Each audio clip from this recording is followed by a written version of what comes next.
No todos los cuentos terminan con un felices para siempre. Algunos, como el de Kaguya, simplemente siguen, se transforman, nos transforman.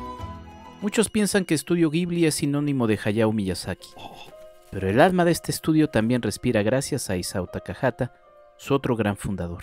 Juntos crearon una de las casas de animación más importantes del mundo, pero lo hicieron desde dos visiones distintas. Miyazaki soñaba con cielos infinitos, castillos voladores y heroínas intrépidas.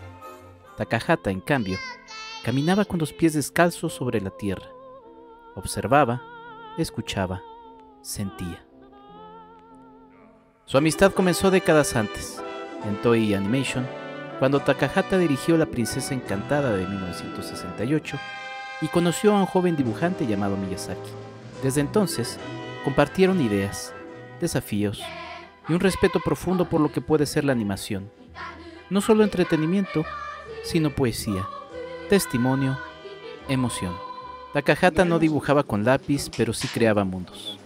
Mundos frágiles, intensos, llenos de matices. La tumba de las luciérnagas, recuerdos del ayer, mis vecinos los Yamada y finalmente el cuento de la princesa Kaguya. Una obra monumental que tardó 8 años en completarse. No por capricho, sino por amor. Amor al detalle, a la sensibilidad, a la historia ancestral que reimaginó con acuarelas que parecen a punto de desvanecerse en la pantalla. Kaguya no solo cuenta una leyenda japonesa del siglo X. Es una meditación sobre la vida, el paso del tiempo, la pérdida y la belleza. Y está íntimamente emparentada con otra niña que Takahata ayudó a traer al mundo, Heidi. En los años 70, él y Miyazaki trabajaron juntos en esa serie entrañable, donde una niña libre, conectada con la naturaleza, se enfrentaba a los límites del mundo adulto. Kaguya, como Heidi, corre descalza por los campos, ríe con los árboles, llora al ser arrancada de la tierra que la hizo feliz. Ambas habitan infancias intensas, luminosas, que no son idealizadas, sino vividas con profundidad. Porque eso es lo que Takahata siempre defendió, que la infancia no es una etapa ingenua, sino una verdad pura, efímera y poderosa. En Kaguya, crecer es un proceso doloroso, lleno de imposiciones, renuncias y despedidas. Pero también es una afirmación. Estuvimos aquí, vivimos, sentimos. Y cuando llega el final, ese final inolvidable en el que Kaguya debe regresar a la luna, al olvido, a la distancia, Takahata no construye una tragedia, construye una celebración. El duelo no es lamento, sino gratitud. La música no es fúnebre, sino luminosa. La despedida no es vacío, sino plenitud. Kaguya no es una película que busca deslumbrar, es una película que quiere hacernos sentir, y lo logra con una ternura que abraza y sacude, con una estética que parece flotar, con una honestidad que desarma. Porque no todos los cuentos terminan con un felices para siempre. Algunos nos recuerdan que la felicidad no es un punto de llegada, ni una promesa simple. Es el reconocimiento de lo vivido, con todo su dolor y su gozo. Es saber que fuimos parte de algo, que existimos. El cuento de Kaguya no se cierra, sigue latiendo en quienes la han visto. No es un final feliz, es algo más profundo, más lleno, tan lleno y contradictorio como la vida misma. El cine se convierte en el testigo silencioso de nuestro paso por el mundo, y la historia en la llave para comprender nuestro presente y moldear nuestro futuro.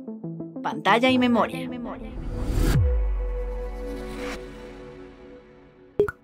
@Enrique Figueroa MX en TikTok, Facebook e Instagram.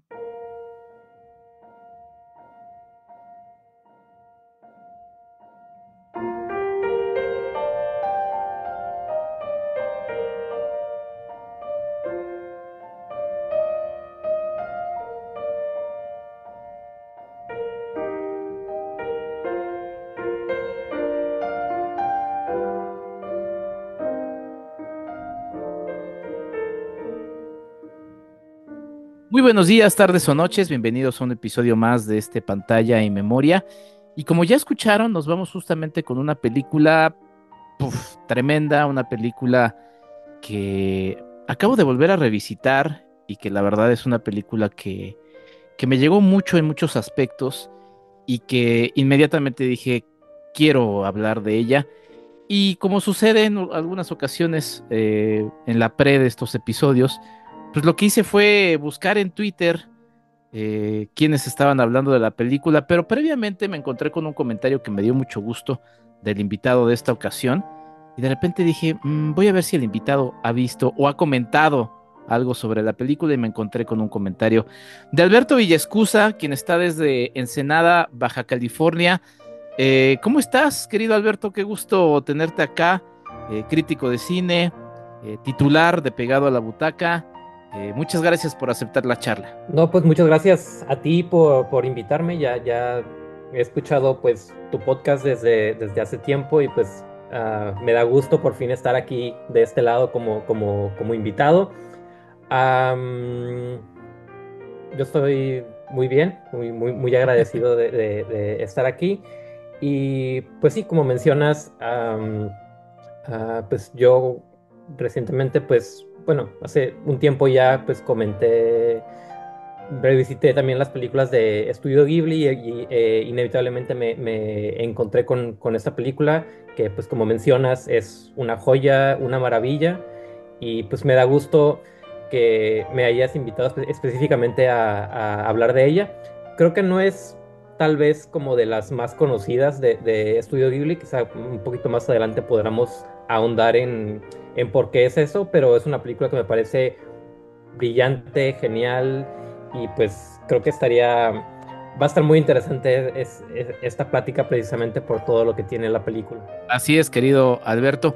Por cierto, lo remito inmediatamente al episodio número 64 de este podcast, en donde platiqué con la periodista ambiental Verónica Santamaría sobre los 40 años de los estudios Ghibli. Entonces seguimos celebrando 40 años de los estudios Ghibli.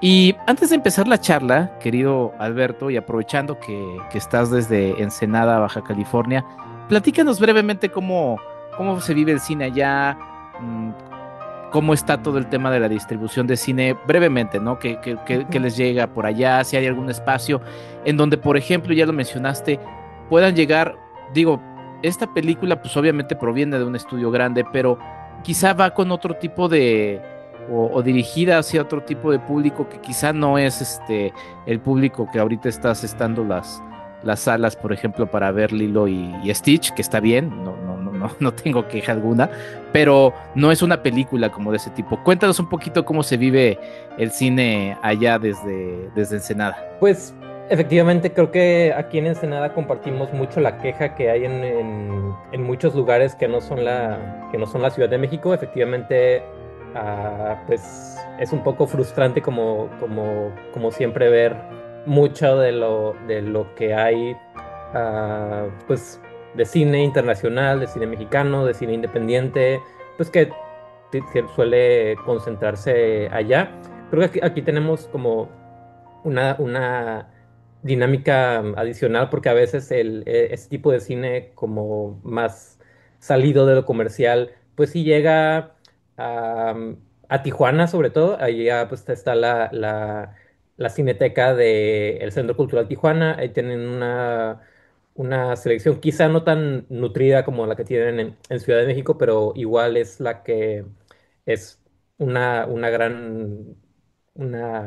gran oportunidad, un gran espacio.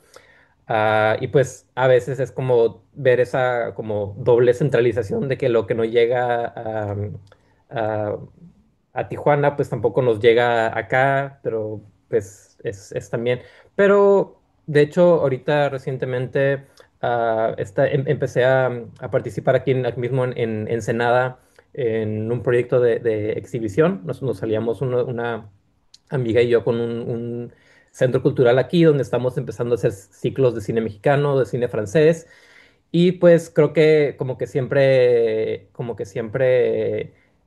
el como contraargumento al de la falta de distribución es que pues no hay demanda, entonces, pero creo que por eso es necesario como empezar también del lado de la formación de públicos, que la misma gente de la comunidad conozca el cine que se hace, que se hace fuera de lo comercial, que se identifique con un espacio que está dedicado a compartir ese cine y pues obviamente es un esfuerzo grande, un esfuerzo que requiere, ah, exige mucho, pero pues estamos como con mucho gusto empezando a picar piedra por ahí, por decirlo de esa manera. Bueno, pues les deseo todo el éxito del mundo, querido Alberto. De verdad me da Ujú. mucho gusto que estén emprendiendo esto, así como, por ejemplo, pues tu propio espacio desde la butaca, este podcast y pues todas las cosas que hacemos en donde pues de repente tratamos de escapar de los sitios comunes, pues son pequeños, resquicios de resistencia, así que pues todo el éxito por allá y aquí en pantalla y memoria y pues en los medios en los que participe y demás pues siempre van a tener todo el apoyo para la difusión del mismo. Oye, Alberto, pues vamos a platicar justamente entonces ya del cuento de la princesa Kaguya. Es una película de 2013 y creo que aprovechando lo que bien mencionas, porque ya lo habías dicho también, fue una película que quizá no hizo el ruido debido, el ruido que se merece también, porque es una película, la verdad, extraordinaria. Es el mismo año en el que también se estrena la que en ese momento era la última película de Hayao Miyazaki, ¿no? Que es El viento se levanta, también película de 2013. Se había anunciado como su última película. Bendito Dios, todavía hizo otra, que esperemos también sea algo así como Tampoco sea la de. última ahora. Exactamente, tampoco es la última, aunque bueno, se sintió como la última y por cierto, también los voy a remitir en un momento a ese episodio dedicado a precisamente a El niño y la garza, que fue esta película precisamente de Hayao Miyazaki, perdón, el episodio número 37. Alberto, es una película que no le fue bien en taquilla, es una película que no tuvo el éxito comercial, pero ¿por dónde quieres empezar a hablar de ella? ¿Cómo fue tu primer acercamiento a la misma y cómo lo viviste precisamente? Pues yo creo que un lugar interesante para empezar a hablar de la película sería situarla en su contexto, primero como película de Isao Takahata, pero Mm, también como película de el Estudio Ghibli. Estudio Ghibli, recordemos, es esta compañía de animación que inició ya hace 40 años, en la década de los 80, fundada precisamente por Hayao Miyazaki y por Takahata también, al lado del productor Toshio Suzuki. Ellos, Miyazaki y Takahata ya tenían como una trayectoria previa trabajando juntos en diversas producciones dentro de la animación japonesa, dentro de la compañía Toei, que es donde me parece que se conocieron. Pero Estudio Ghibli es precisamente este espacio que surge para darles a ambos el lugar para hacer ellos mismos proyectos que sean, pues, que eran totalmente de ellos. Y pues eso se refleja, yo creo que como en el nivel de libertad y creatividad que tienen en las películas que hacen desde entonces. Algo que me parece muy curioso es que, bueno,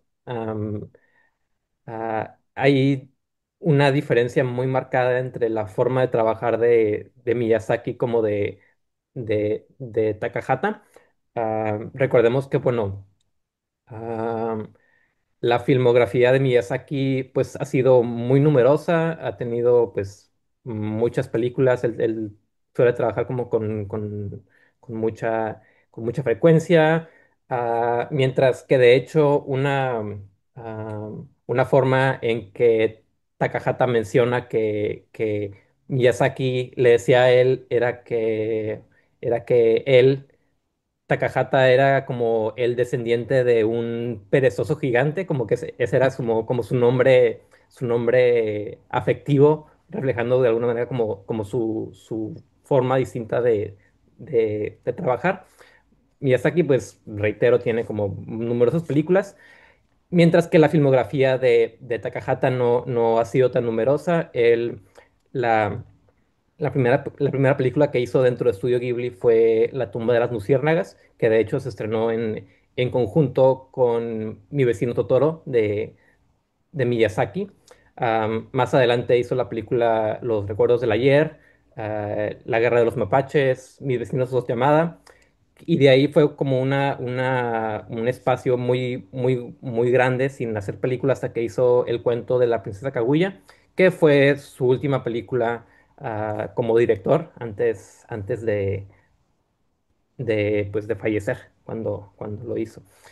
Am, Creo que algo que me parece muy curioso es que también como ubicar el cuento de la princesa Kaguya como película de estudio Ghibli es que también es una película en la que se reconocen muchas de las ideas o temas que vemos en otras películas como um, quizá en La princesa Mononoke, en Mi vecino, Mi vecino Totoro, por ejemplo, como son algunos ejemplos que se me ocurren por la forma en que mezclan este lado de la cotidianidad con los elementos mágicos, la forma de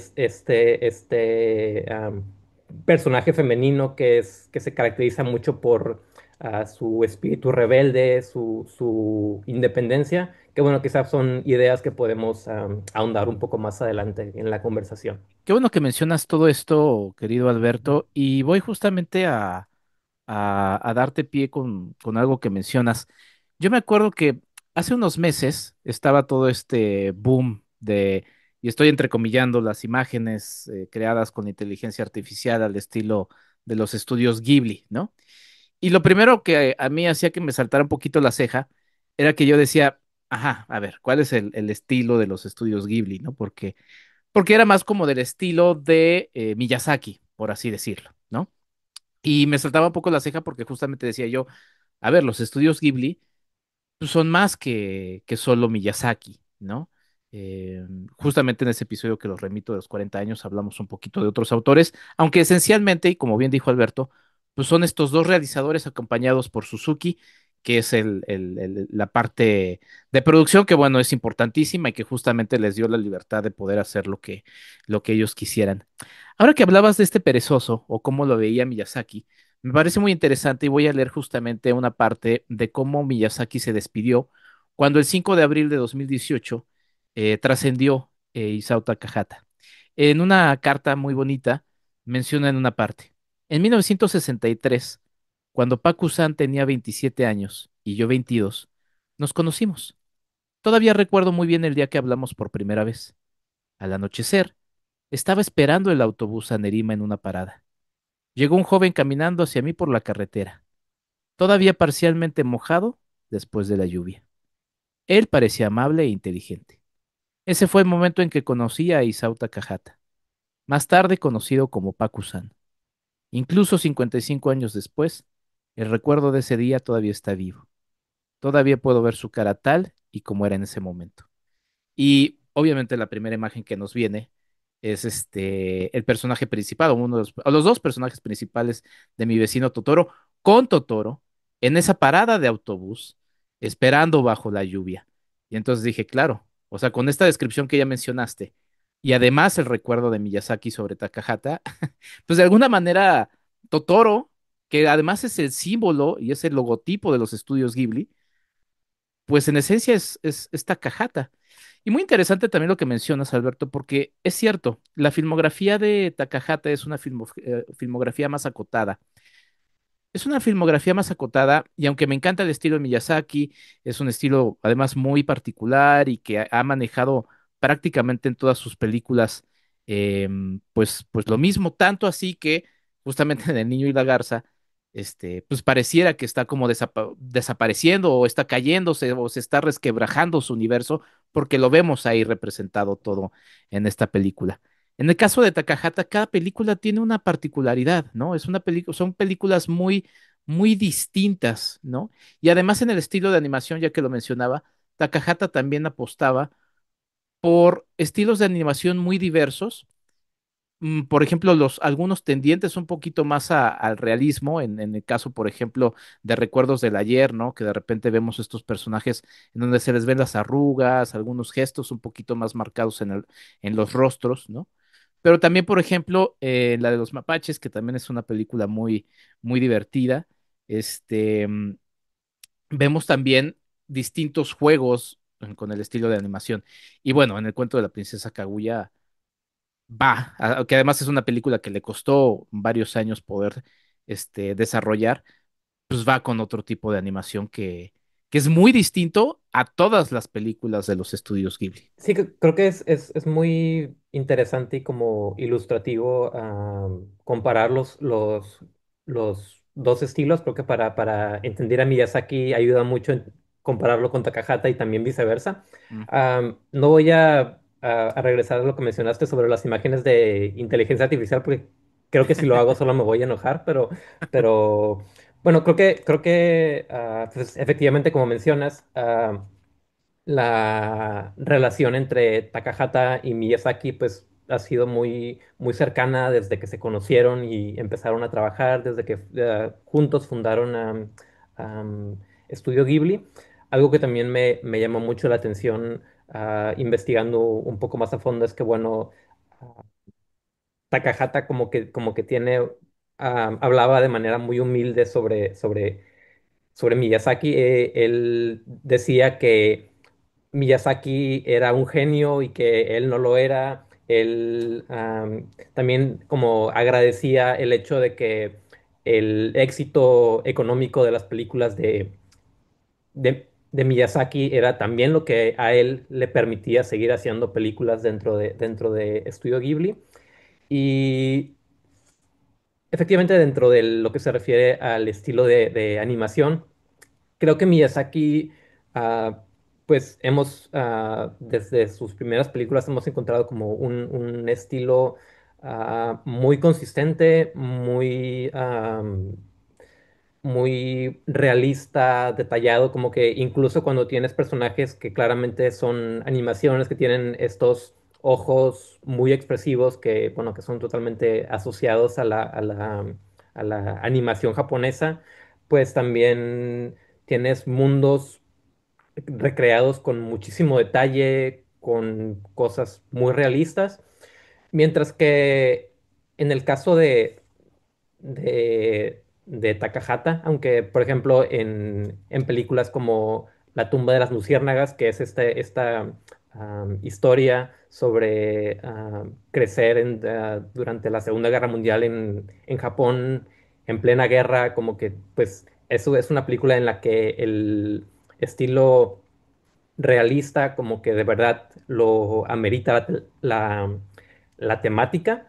Pero, por ejemplo, ves más adelante hacia Recuerdos del Ayer, cuando también son cosas como muy cotidianas, pero incluso en esa como en las escenas que juegan precisamente con los recuerdos de la protagonista, pues de repente tienes como que partes de la imagen están en blanco, como de alguna manera sugiriendo este espacio más subjetivo, como más vaciado por el tiempo, de alguna manera. También en la Guerra de los Mapaches, que también siempre me llamó mucho la atención como esta capacidad de los mapaches de transformarse como entre estas figuras como más realistas, entre caricaturas y básicamente como otras todavía más caricaturas en trazos mucho más simples. Y pues finalmente llegas a, a películas como Mis vecinos los Llamada, que está totalmente basada en ese como estilo de las caricaturas de los periódicos, como que son trazos muy simples, pero que igualmente como que básicamente tratan de sintetizar la esencia de los personajes a su mínima expresión, que es algo que también se retoma finalmente en el cuento de la princesa Kaguya, am, que me parece también igualmente, creo que es un caso en el que la temática de la película lo amerita, porque bueno, recordemos que el cuento de la princesa Kaguya está basada en una historia con, pues básicamente una de las más viejas que hay en la cultura japonesa. Una que Takahata menciona es una que básicamente todo niño japonés crece conociendo. Entonces, pues el estilo de la película viene precisamente inspirado en muchas artes de la historia de Japón que pues tienen esta tendencia más hacia hacia simplificar los trazos, como que sean trazos muy marcados, pero, pero pues también muy simples, como muy al grano. Am, y sí, es como algo verdaderamente que de nuevo, como que creo que cuando veo películas hechas de esa manera, como que de verdad entiendes que la animación pues no está realmente limitada por el hecho de que, por no poder recrear la realidad, sino más bien es como todo un mundo de posibilidades, ¿no? Sí, fíjate que hace tiempo, ay, se me fue el nombre del presidente de Pixar, creo que es Pic- Peter Docter, déjame Pete recordar, Docter, que él Pete Docter, ¿verdad? también el director de Intensamente y varias, creo que es. Exactamente, Pete Docter, pues hace unos años fue a visitar a Miyazaki y le preguntaba justamente a Miyazaki algo, así estoy parafraseando de memoria, em, que cómo le hacía justamente para lidiar con las expectativas del público, sí, pues, para su relación con el público, con las audiencias.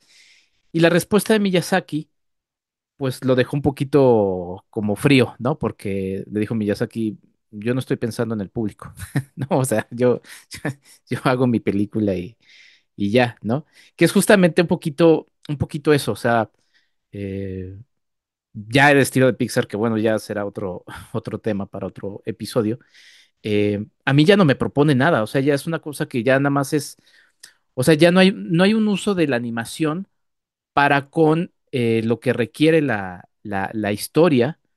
Y en este caso, por ejemplo, y en específico con Takahata, porque es el que estamos mencionando como realizador del cuento de la princesa Kaguya, como bien mencionó Alberto, para cada película tiene que ver cuál es el tipo de animación que va a ser útil para la historia que nos va a contar, ¿no? El cuento de la princesa Kaguya, como ya mencionaba Alberto, es un monogatari, que son estos, pues, pinturas, cuentos ilustrados que se contaban en pergaminos, ¿no? Que de hecho vemos, uno de ellos dentro de la película de la princesa Kaguya, ¿no? eh, y proviene del siglo X, ¿no? Como ya decía también Alberto, se le considera el más antiguo que existe, a pesar de que el manuscrito más antiguo data de finales del siglo XVI, es decir, de 1592. Entonces, es algo que, que también además nos conecta mucho con pensar la animación y cuando doy mis cursos y demás lo menciono mucho y me gusta enseñar el arte japonés, así como cuando hablo de Godzilla y menciono por qué su estilo botarguesco tiene sentido como una extensión de toda una larga secuencia de, de desarrollo artístico en Japón. Entonces, hay que ver el anime y todo el trabajo de los japoneses no como algo propio no sé, del surgimiento de Astro Boy de Tezuka en los 60, sino como todo, que bueno, es un nombre gigantesco y que obviamente influye y todo eso, sino como parte de todo de una serie de secuencias que se van enriqueciendo y que van haciendo pues estas películas tan ricas, valga la redundancia, porque forman parte de una muy larga tradición de elementos. Entonces ahí es donde se inserta el cuento de la princesa Kaguya en lo que va a lo artístico. Y ahora que también mencionabas, y quiero, no voy a mencionar el nombre de la persona, pero bueno, me dio mucha gracia esta reseña en Letterboxd, que, em, o sea, es positiva, pero creo que también nos va a dar de qué hablar, querido Alberto. Dice, y sí, la animación es hermosa.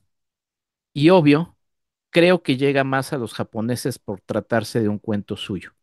Sí, es un cuento japonés, el más antiguo, siglo X, dibujado en los estilos del Japón de aquella época, como parte de una larga tradición, pero yo lo veo como un cuento muy universal, Alberto. O sea, yo no lo limito solamente como, ah, pues sí, pues obviamente les llega más a los japoneses. Yo no tengo nada de japonés, la última vez que chequé, ¿no? O sea, bueno, quizá tengo mis juguetes, ¿no? Pero, pero pero es una historia muy universal, ¿no? Y muy humana, y además también hay que verla como el testamento. Es la última película de Takahata, la que le costó ya tantísimo tiempo, la que además comercialmente podríamos decir que es la menos popular de todas sus películas, ¿no? Em, y finalmente es ese statement de este realizador que además, bueno, ya platicaremos también, pues lo liga con un poco todo lo que, el discurso que él va, teniendo y que pues obviamente se entrelaza con el discurso de Ghibli, dícese sobre todo del tema de Miyazaki. Bueno, antes como siento que ya estamos como virando fuera del estilo de animación, entonces como quiero reparar en un par de cosas antes de proceder. Algo pues que también es muy característico de Isao Takahata es que bueno, a él él mismo se considera un director que no dibuja. Mm, Él pues básicamente se apoya más que nada en como su relación verbal, su comunicación verbal con sus animadores, que en este caso en el caso de la princesa Kaguya, dos de sus colaboradores más cercanos fueron con el director de arte Kazuo Oga y el diseñador de personajes Osamu Tanabe. Él pues menciona que en un principio él hacía de vez en cuando bocetos, pero más que nada pues se apoya como precisamente hablando con el resto de su equipo, que creo que también es interesante ver eso, como que también se puede ver reflejado en una como más mayor libertad en la forma en que se ven en que se ven sus películas, contraste con el caso de Miyazaki. Am, pero sí, definitivamente es como muy interesante ver también cómo adopta distintos estilos de la historia de Japón. Yo creo que concuerdo contigo en el sentido de que la princesa Kaguya, esta vez que la vi, me pareció como también una historia muy universal, incluso cuando es ah, como que muchas de las situaciones, personajes, ah, el contexto histórico, pues es totalmente japonés. Creo que curiosamente mientras empezaba a ver la película, pensé incluso en, en en Macario, porque pues mm, esta situación como de el padre que es una persona como que vive en el campo, que tiene un contexto muy humilde, que de repente pues tiene esta como oportunidad mágica de pues ascender socialmente. Entonces, creo que incluso cuando pues hay elementos que son totalmente japoneses, pues ah, obviamente, creo que se traduce muy bien alrededor del mundo, porque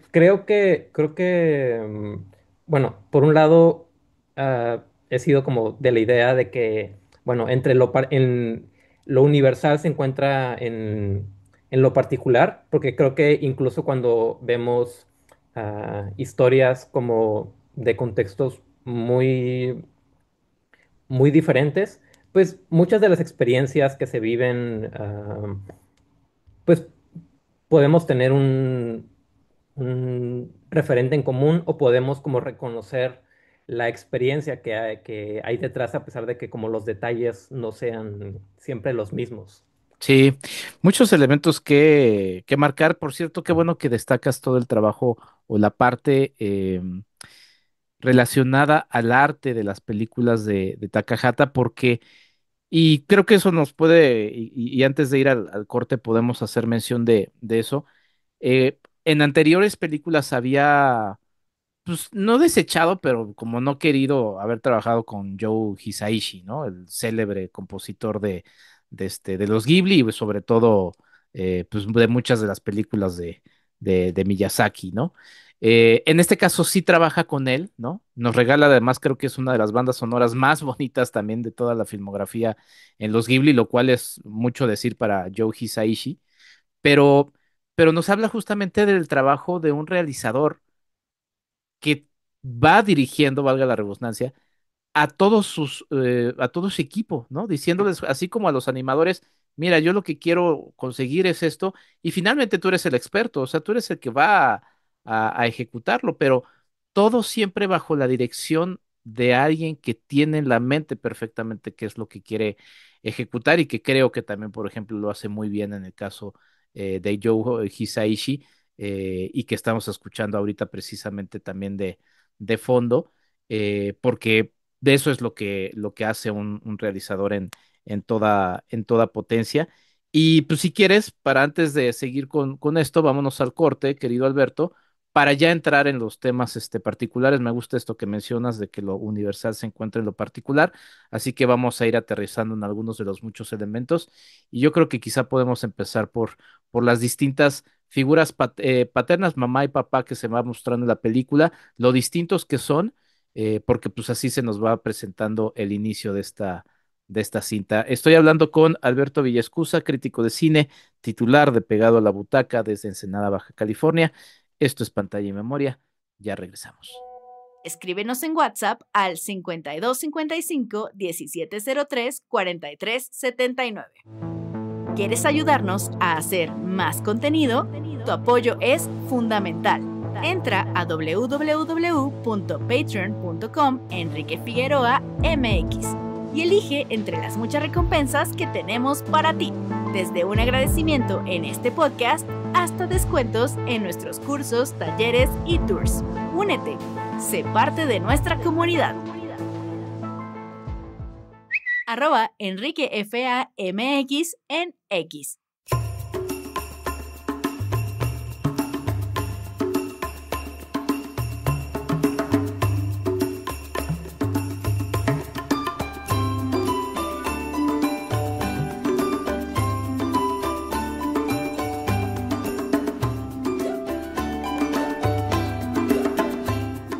Y regresamos a esto que es Pantalla y Memoria. Sigo con Alberto Villescusa, crítico de cine.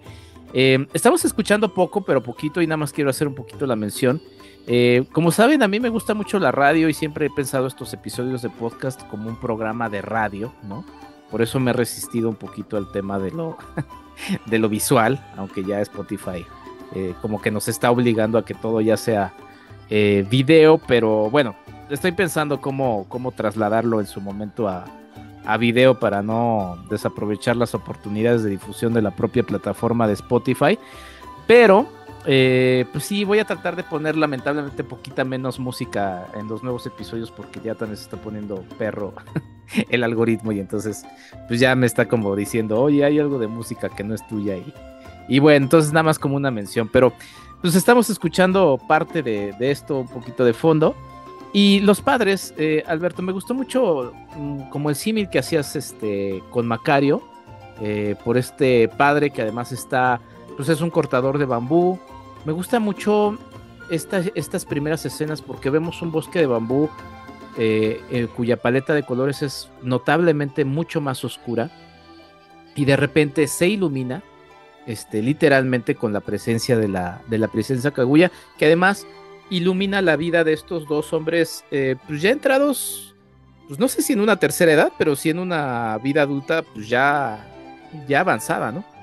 Ah, sí, definitivamente creo que eso es la situación de los padres es precisamente parte de lo que ayuda a situar mucho a la película, pues como en este contexto muy japonés, pero que de nuevo es como también algo que se traduce muy bien porque pues incluso si no hay cortadores de bambú aquí en México, en muchos países del mundo, pues hay esta larga historia pues, de gente que se dedica a trabajar en los campos, a recolectar pues, lo que crece en los árboles. Entonces creo que como que esa experiencia pues ayuda mucho también a que la película se traduzca alrededor del mundo.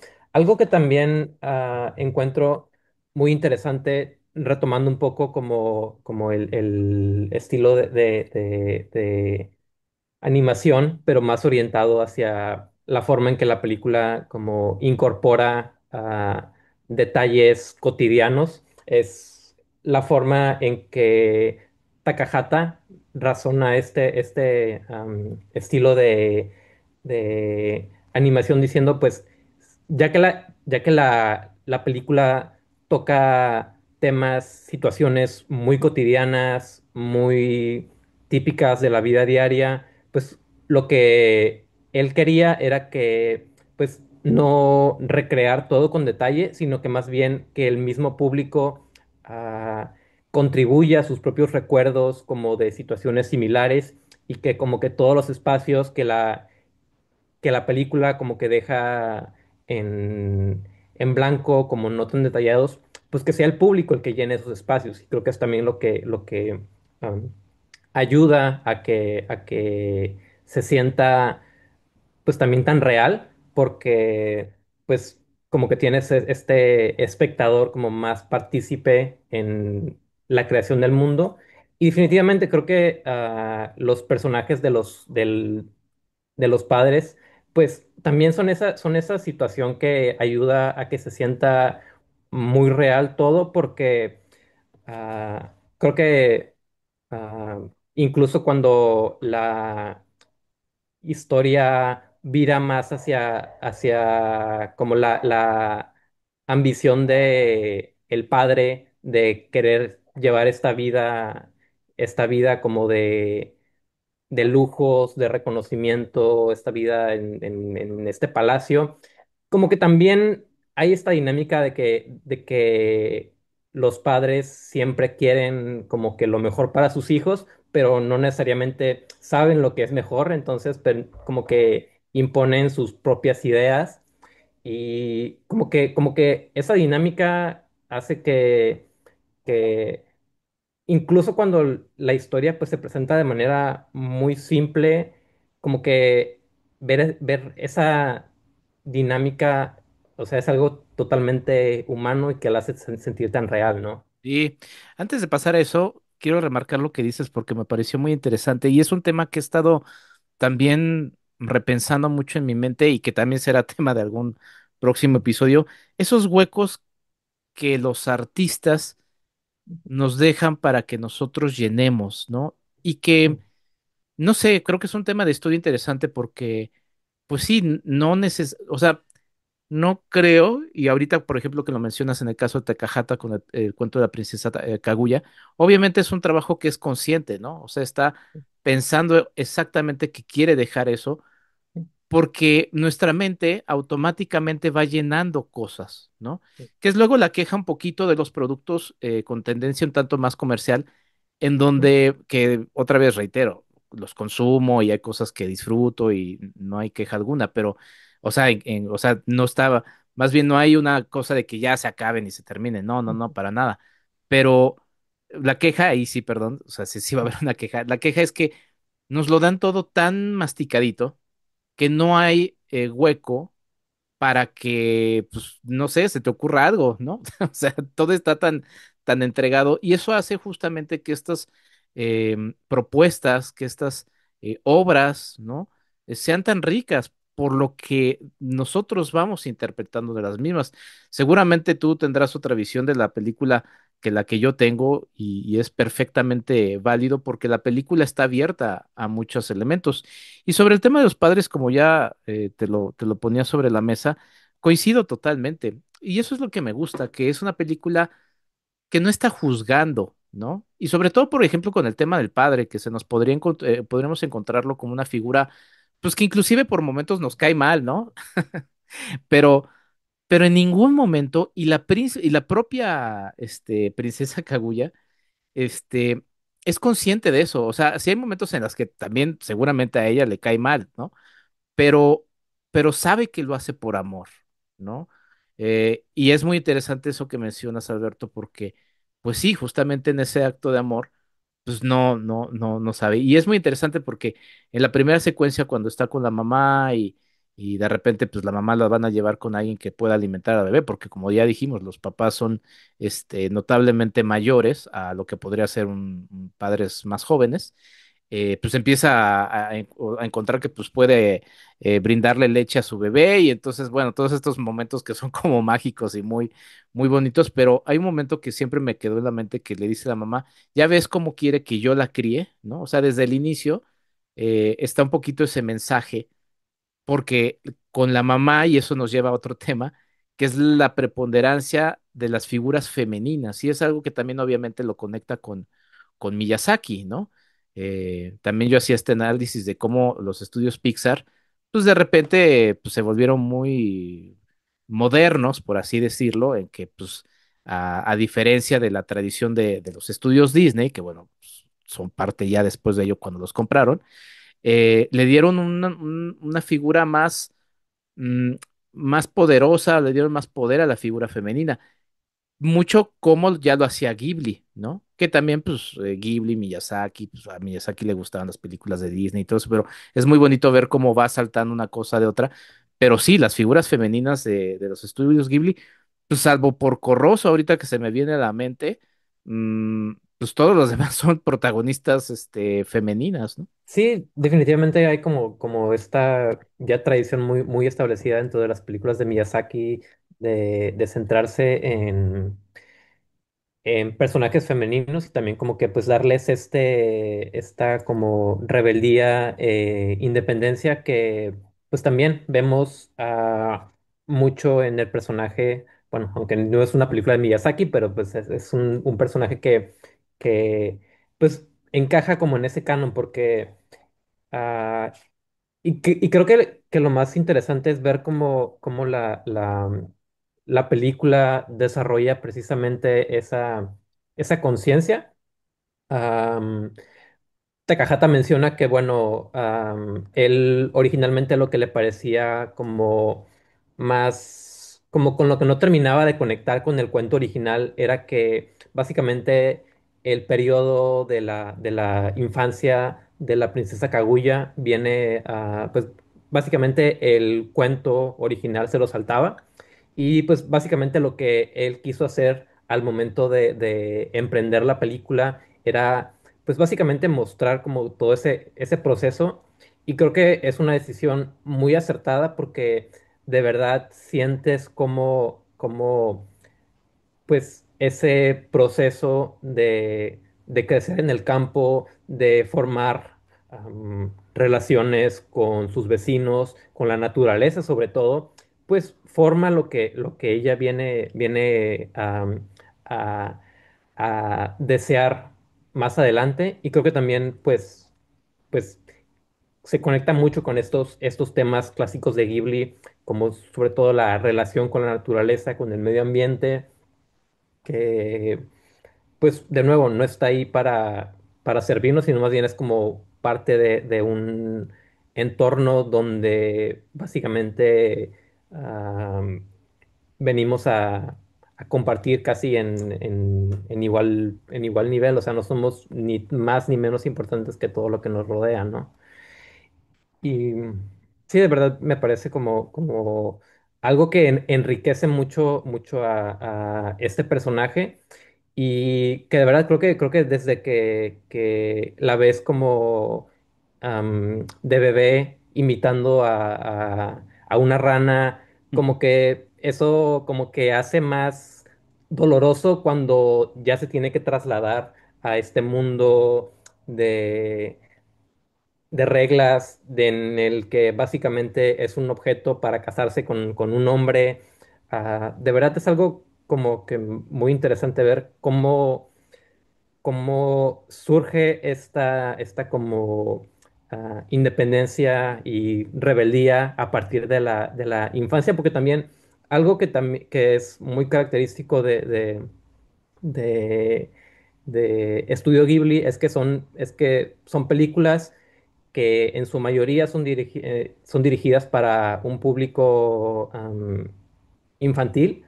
pero que de verdad los trata con mucha inteligencia, como que respeta mucho su capacidad para comprender esos temas difíciles, a estas ideas como que normalmente pues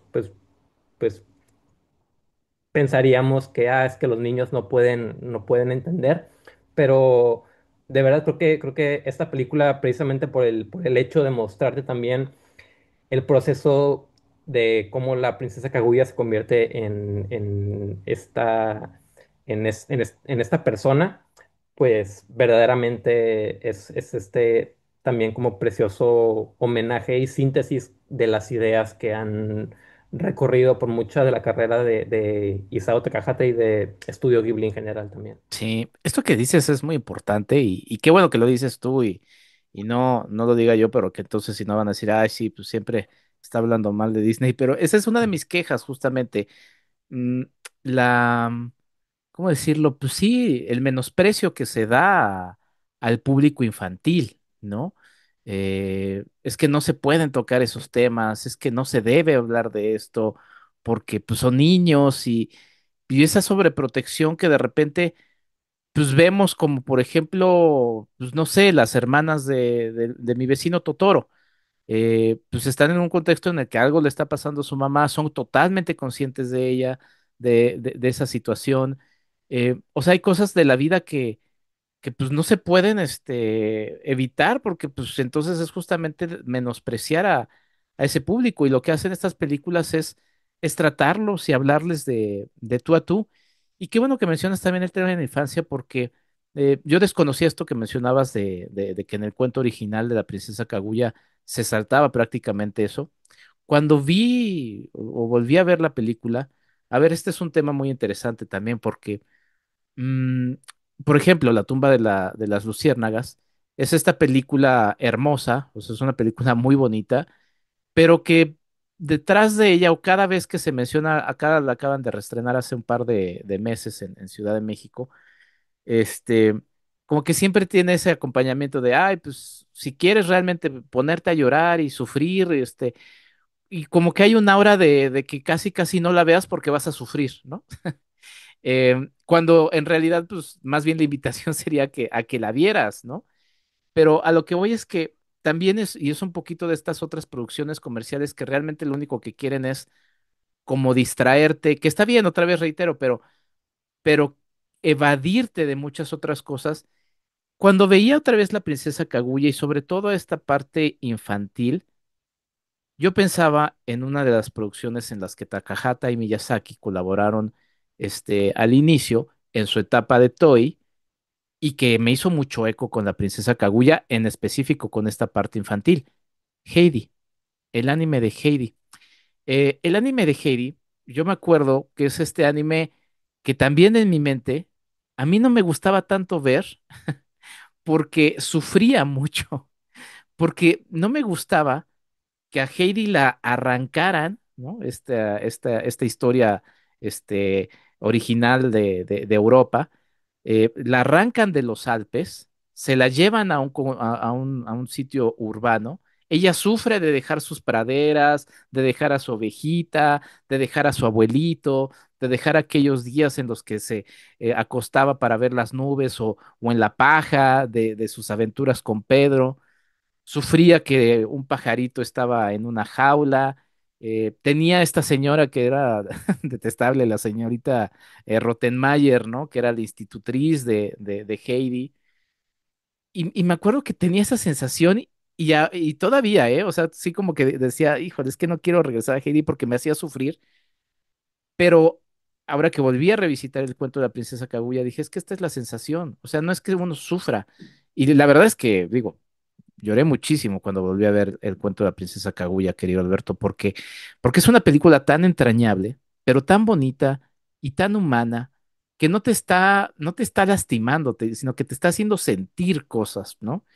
Y pues yo pensaba en Kaguya como Heidi, o sea, igual la extraen de un sitio donde es feliz. Heidi tiene muchos momentos en los que en la animación, que eso no sucede mucho en las animaciones occidentales, pues está bebiendo agüita, como ya decía, está acostada viendo las nubes, cosas que quizá para alguien sería como, ay, qué pérdida de metraje o qué pérdida de tiempo mostrarlo en la pantalla, cuando realmente eso es lo importante en la historia. Y aquí en Kaguya vemos a la princesa junto con este chico, se me fue el nombre de que es como su interés al inicio, y que lo vemos otra vez al final. Este, Tutemaru, creo que te llaman, ¿no? Exactamente, exactamente. Y están disfrutando de de unas frutas, y está disfrutando de en fin, es esta conexión y que además tiene que ser una mujer, porque justamente como mujer, eh, no sé, o sea, hay un mensaje de Miyazaki y de Takahata de que esa esperanza tiene que provenir de una mujer por la conexión que tiene, que eso también nos habla de la conexión de la mamá con ella y de la desconexión un poquito del papá, ¿no? O sea, no porque no sea de la naturaleza, sino por la relación que tienen ambos con la vida. Lancé muchos elementos, querido Alberto, no sé por cuál quieres agarrar. No, definitivamente creo que también el lado el género es como un muy bueno como para analizar, porque efectivamente, como mencionas, como es el padre el que de alguna manera es más insistente a meterla como en esta sociedad finalmente como patriarcal, que pues básicamente ve como su propósito solo casarse con otro hombre. Y efectivamente, a mí también me pareció una cosa como también muy fuerte, muy conmovedora. Creo que pues también es un poco como ah, chocante ver como de repente pues tienes escenas en las que pues la misma princesa pues amenaza con suicidarse porque Mm. y esta otra escena en la que uno de los pretendientes básicamente la ataca como Uy, lo que sí, parece pues sí un intento como de violación, aunque obviamente sí, perdón, o sea, no hagamos pausa en esa trasciende escena a eso, porque pero es algo como que definitivamente si tienes ese buen trasfondo no lo puedes leer de otra forma. Es algo definitivamente muy fuerte que pues igual como que también habla como de esa habilidad para manejar el tono, de que son como momentos que sí te agarran como de sorpresa, pero también como que no rompen o no se vuelven como que una distracción tan grande, sino que más bien como que de verdad complementan y enriquecen la historia. sí, es que perdón, quería hacer pausa en esa escena que mencionas porque también cuando la vi, a mí me dio la misma sensación y la voy a describir, digo, rápidamente para la gente que nos está escuchando. La abraza, o Ujú, sea, no hay, o sea, no arranca ropa, no ujú. la cuesta, pero la Pero la sensación, reacción de ella como que te dice todo.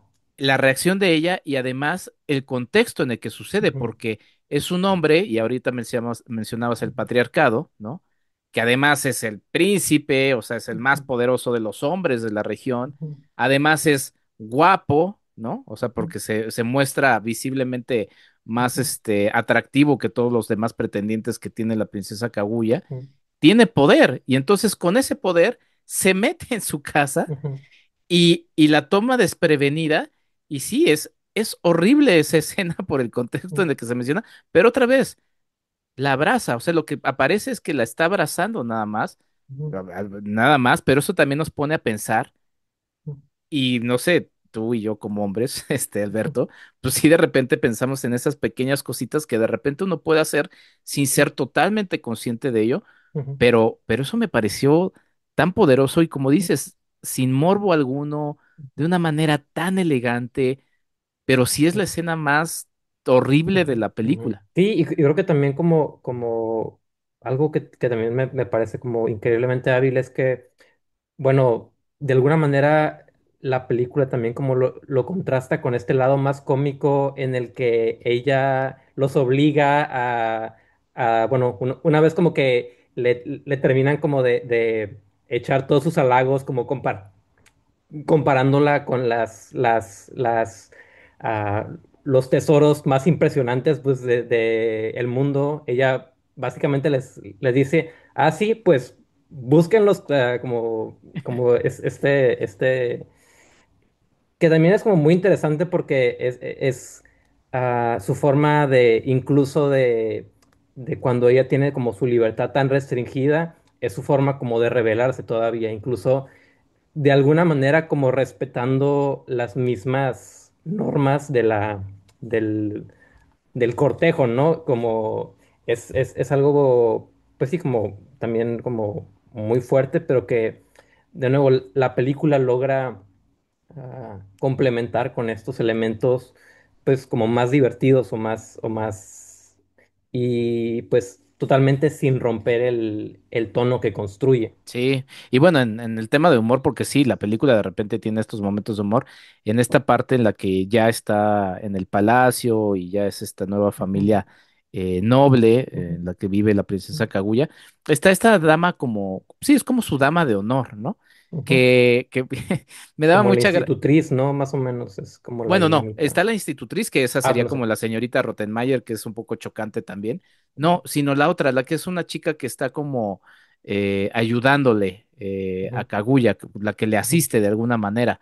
ujú, Y lo digo porque hay una escena que ya es como la parte final en la que van a llegar unos personajes y él está como en armas y los rostros de este personaje me dan mucha gracia porque dentro de lo de que dramático de lo que estamos viendo, es un personaje que también nos ofrece ese humor. O sea, es una película que está muy bien balanceada a mi ujú, parecer y pues no sé, es que mira, podemos seguir hablando como hemos estado hablando ya un ujú, ratote, querido Alberto. Me gusta que hayas puesto mucho de los antecedentes de la película, pero no sé si quieras mencionar algo antes, así que quieras destacar de la cinta, antes de lo que, pues yo quiero dar como una interpretación de lo que me pareció la parte final, ujú, que pues me parece muy poderosa y pues mi propia visión y también un ejemplo ujú, como de cómo va conectando cada uno ujú, pues, con lo que ve, con los distintos obras y sobre todo estas ujú. obras que no están tan de la manita, sino que te dejan Ujú. esa libre interpretación.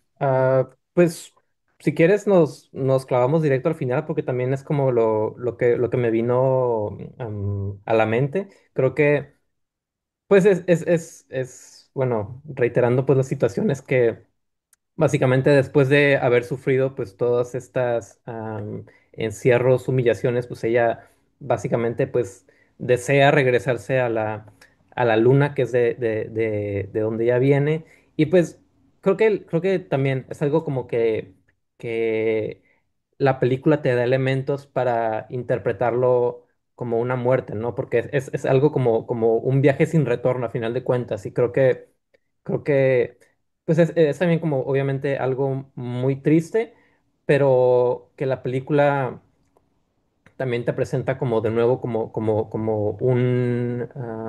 pues una parte fundamental, inevitable de la vida y creo que pues es un momento que la verdad como viéndolo es cuando me puse más emotivo, pero pues de nuevo como no solo con tristeza, pero también con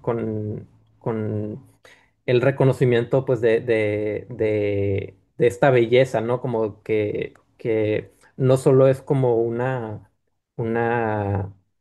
como golpearte con este choque emocional, pero también como con darte ese espacio para contemplar la belleza de todo lo que pasó antes, de lo que vivió y de verdad como es una cosa muy bella y pues también muy ah, interesante viéndola como el final de la última película que hizo Takahata antes de fallecer, ¿no? Sí, no, es tremenda. Te escucho y me vuelvo a conmover, ¿no? O sea, de verdad, esa parte final, previo a esa parte final, hay un encuentro en sueños, hay como momentos de sueños en los que, pues también queda un poquito la libre interpretación de si suceden o no suceden. Y es un encuentro con Sutemaru, como bien recordaba Alberto, se llama este chico con el que ve de hecho crecer a Kaguya, así como en poquito tiempo, igual que sus papás, y se vuelve a reencontrar con él. Y creo que va conectado justamente con el tema que ya mencionas. Yo también lo interpreto como esta trascendencia del personaje de Kaguya, ¿no? Porque mm, lo vuelve a ver a Sutemaru en un contexto en el que Sutemaru ya tiene una vida hecha, ya tiene a su pareja, tiene inclusive a su bebé, que ama a su bebé, ¿no? Pero tiene ese momento en el que le regala o se regalan uno al otro, Kaguya y Sutemaru, ese momento de literalmente volar, ¿no? Volar, o sea, dejarse ir por ese amor tan tremendo que los dos se tienen, pero hacia el final, al final de esa secuencia, Sutemaru de repente llega como que duda y dice, no sé si haya sido un sueño, se acerca a su hijo y no hay un dejo como de tristeza, así como de chin, qué mal que no fue, sino, y va conectado con ese final de la película, porque como bien dice Alberto, obviamente em, la partida de nuestros seres queridos, ¿no? Nos duele y nos duele en lo más profundo de nuestro corazón, pero en la película, este momento, porque además todo el tema de la luna podría parecer que es como un poco como el padre, ¿no? Que es como esta amenaza, que vienen por ella y que se la van a llevar. Cuando aparecen estos personajes es una de las melodías más alegres y más bonitas de la película. Y es como dice Alberto, sí, o sea, obviamente esa tristeza, ¿no? Como la vemos con los padres, ¿no? Que están súper tristes de que se van a despedir de ella. Y nosotros también. Pero justamente uno de los personajes que me gusta mucho es el chico, es Utemaru, porque cuando ya está y sin saber, o sea, como que presiente que Kaguya está en la luna, voltea y voltea con una sonrisa, pero es esa sonrisa de, más bien, de qué mal que ya no está, qué bien que pude estar con ella en el tiempo en el que estuvo acá. Y es que es más que una tristeza de lo que ya no es una celebración tremenda de lo que fue. Bellísimo final. Sí, y creo que de nuevo podemos regresar a la idea de que, aunque también es como una cosa muy japonesa, como que todos los referentes, pues también, o sea, de este lado del mundo es súper fácil conectar con eso porque pues es básicamente el Día de Muertos, ¿no? Como Ajá. esta lado, esa visión festiva de de la muerte porque la entiendes como esta celebración de la vida que pasó, ¿no? Entonces, sí, también creo que es algo que la película am, gana mucho al tener como todos estos componentes fantásticos, mitológicos, porque pues de verdad como que al no tener como, no ser como esta visión tan literal o realista como de la vida, pues también se abre mucho a la interpretación y a la forma en que como espectador tratas de reconstruirle el sentido, ¿no? Sí, sí, porque justamente como bien lo dices, o sea, el Día de Muertos y toda esta relación que de repente mucha gente dice, pero es que como que celebran la muerte, o cómo es que, no, no, es justamente eso, o sea, la celebración de la vida. Me acordé y siempre me acuerdo cuando hay estos símiles entre lo japonés y lo mexicano, por así llamarlo. Hay un cortometraje que se llama Cenote de la japonesa Kaori Oda. Tuve la oportunidad. Por cierto, viene el Festival Internacional de Cine de la UNAM. Quienes vayan a poder ir, pues allá estaré y tendremos cobertura en este podcast. Ahí vi justamente Cenote hace ya algunos años.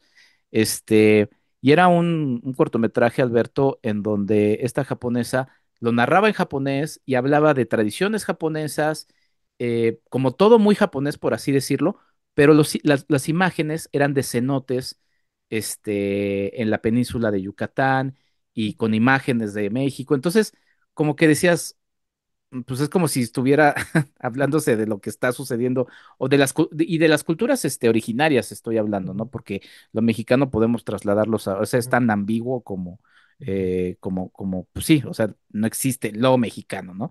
ujú, Pero a lo que voy es que es muy interesante la similitud entre las culturas originarias y también la tradición japonesa que hay. sí, ¿Pero por qué? Porque vamos otra vez a esta frase que pues quiero que sea como un poquito el eco de lo que hemos hablado y que es lo que decías. Lo universal se encuentra en lo particular, ¿no? Y entonces, pues todas estas cosas como muy particulares de las regiones, pues están hablando de una conexión con algo tan ujú, elemental como la vida, la ujú, tierra. la Ujú. naturaleza, cosas con las que de repente nos hemos desprendido tanto, pero que siguen siendo la esencia de un lugar en el que todos habitamos, que es un sitio tan extraordinario como el planeta Tierra. Ah, fíjate, yo no conocía ese cortometraje, pero ahora que lo mencionaste pensé también en el en el documental de Yurei Fantasmas de Sumi García. No sé si también lo has tenido oportunidad de ver, pero también es como pues historia de esta comunidades japonesas en México. Como interesante ver también esa conexión de ese otro lado. Y pues sí, definitivamente creo que podemos como concluir ahí, ¿no? Que es finalmente que a pesar de que es una película que pues está situado como en un contexto muy específico, muy particular, pues también nos recuerda que pues a lo largo de la historia, pues las culturas han tenido como muchas experiencias muy similares, muy parecidas, como que se han enfrentado pues a tener que convivir con la naturaleza, a tener que experimentar con la muerte, con las formas de relacionarse en familia y en sociedad. Y creo que incluso cuando puedes ver una película que te saca tanto de tu contexto, pues todavía tienes como esos elementos para identificarte dentro de ella y formar esta conexión emocional que, bueno, en el caso de las películas de Estudio Ghibli, creo que la conexión que el público ha hecho con ellas ha sido una cosa muy fuerte, muy conmovedora, como se nota mucha pasión del lado del público alrededor del mundo, como se nota de las personas que las hicieron, ¿no? Sí, la sensibilidad de estos personajes, ¿no? Y pues sí, también llegará el día, estoy tocando madera, pero el día en el que también nos despidamos de Hayao Miyazaki, pero pues nos permanece Ujú, su arte, porque pues estos son artistas en toda la extensión de la palabra, ujú, y pues nada, que nos regalan estos momentos extraordinarios. No se pierdan, el cuento de la princesa Kaguya está en Netflix para la gente que nos está escuchando, y de verdad es una de esas películas extraordinarias que bueno, les va a tocar las fibras más, más tremendas, y por cierto también, y aquí voy a citar a mi hermano, como dice mi hermano, toda buena producción artística o con toda obra de arte profunda y todo eso, pues inevitablemente siempre nos habla del amor. Y en este caso, y no es solamente el amor entre de pareja, que podría estar ahí medio mencionado en el cuento de la princesa, es el amor que tiene Kaguya por la vida, ¿no? Y todo ujú. lo que hay alrededor de ella. Pero bueno, Sí, de ajá, sí, hecho, sí. pues creo que lo que Takahata también menciona que quiso ahondar en esta adaptación es que pues él quería como sobre todo en el principio de la película mostrar todas las cosas que la princesa pues viene a amar de la tierra. O sea, porque pues ella viene, menciona en el cuento de la luna, llega a la tierra por curiosidad y pues como que todas estas cosas son finalmente am, estas relaciones con la naturaleza, con sus padres que desarrolla, pues son finalmente las cosas que hacen que sea tan doloroso para ella partir de vuelta, ¿no? Totalmente. Y pues sí, una trascendencia, porque finalmente, Ujú, pues ahí llegará, pero pues siempre extrañará su paso ujú. por la tierra. Querido Alberto, qué extraordinaria charla, de verdad te agradezco de corazón que hayas aceptado la charla con la misma. Y antes de despedirte, ¿dónde podemos leerte? ¿Dónde está pegado a la butaca? ¿Qué es lo que hacen? Cuéntanos un poco de ello. Pues Pegado a la Butaca es un proyecto que yo inicié hace ya algunos años, escribiendo primero como hobby. Ahorita pues es más o menos como lo que más me conocen profesionalmente. Es un sitio donde en el que ya llevo haciendo críticas de películas, sobre todo, pero también pues también haciendo un poco de entrevista, de, o sea, como tratando de entrarle a otros espacios, cobertura de festivales también he hecho para ahí. pueden encontrarme en la página de pegadalabutaca.com y también pues en redes sociales, en Facebook, Instagram, Twitter, TikTok. Y pues básicamente ahí es donde encuentran mi trabajo. A mí me pueden seguir en Twitter en @BetoVillaEscusa. Ahí pues estoy. Y pues donde nos conocimos precisamente. Pero pues igual, reitero, muchas gracias a ti por tenerme aquí como invitado. De verdad también me pareció una charla muy interesante, muy enriquecedora, que también una excelente excusa para poder revisitar tan bella película, y pues te lo agradezco y te mando un abrazo muy grande desde aquí de Ensenada. Muy bien, pues con las ganas de poder conocer prontamente Ensenada. Te agradezco yo a ti, querido Alberto, mucho éxito en todo lo que hagas, y muchas gracias de nuevo por ser parte de este Pantalla y Memoria. Y ustedes que nos escuchan, no pierdan el tiempo, vayan a Netflix, guachicolen Netflix, que de repente nos está saturando con cosas que uno dice, ¿te podría gustar esto? Y tú así de, no, pero pues vean El cuento de la princesa Kaguya, y esa prometo que les va a atraer y les va a poner a pensar muchas cosas. Yo soy Enrique Figueroa Anaya, esto es Pantalla y Memoria, nos escuchamos en un próximo episodio. Hasta la próxima.